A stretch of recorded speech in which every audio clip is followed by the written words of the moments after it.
Perjalanan iman. Menarik saudara kalau kita pikirkan, renungkan, kita baca. Bagaimana ungkapan Paulus dalam 2 Korintus pasal 5. Terutama kalau kita melihat ayat sebelumnya, 2 Korintus pasal 4 ayat 16 sampai dengan 18. Pergumulan, penderitaan dia alami.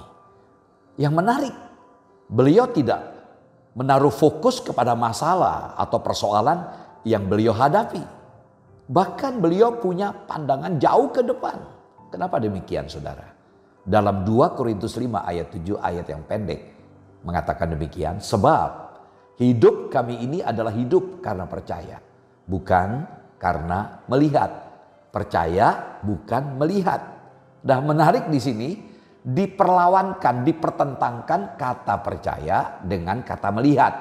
Sebagai yang tidak sempurna dengan yang sempurna. Ayat ini cukup penting oleh karena menonjolkan bahwa percaya, kata percaya menyangkut unsur mengetahui. Jadi ini ada kata erat. Nah, kata hidup adalah metafora Alkitabiah untuk gaya hidup.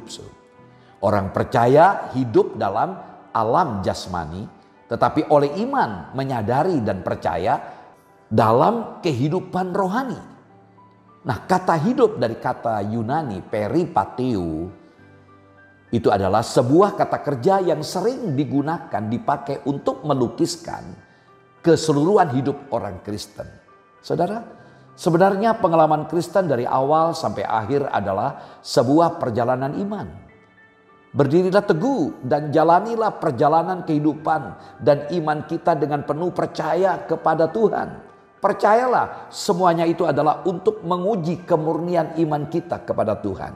Seperti emas dan perak diuji dalam api, demikian pula iman kita diuji dengan berbagai macam persoalan di dalam kehidupan kita.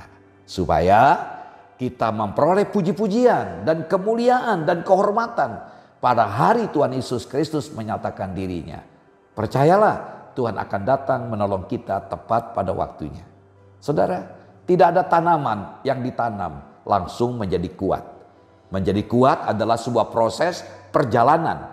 Dibutuhkan waktu untuk akar mulai bertumbuh menjadi semakin dalam dan kuat.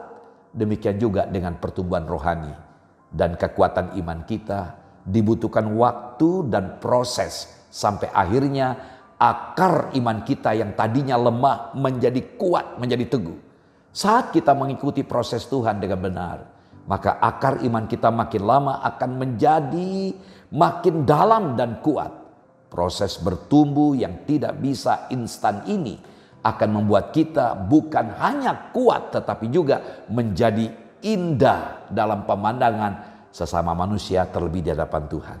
Kita akan menjadi terang bagi orang-orang di sekitar kita. Itu sebabnya mari jalani setiap proses yang ada ini. Pastikan kita selalu melewati proses ini bersama dengan Tuhan Yesus. Sebab bersama dengan Tuhan Yesus kita pasti mengalami kemenangan. Dan kita akan muncul semakin kuat, semakin dewasa, semakin setia, dan semakin berbuah lebat di dalam Tuhan. Ada baiknya kita terus berdoa. Tuhan, kiranya catatan kehidupanmu tertanam dalam hati dan pikiran kami, supaya iman kami kepadamu terus bertumbuh. Shalom, Tuhan memberkati.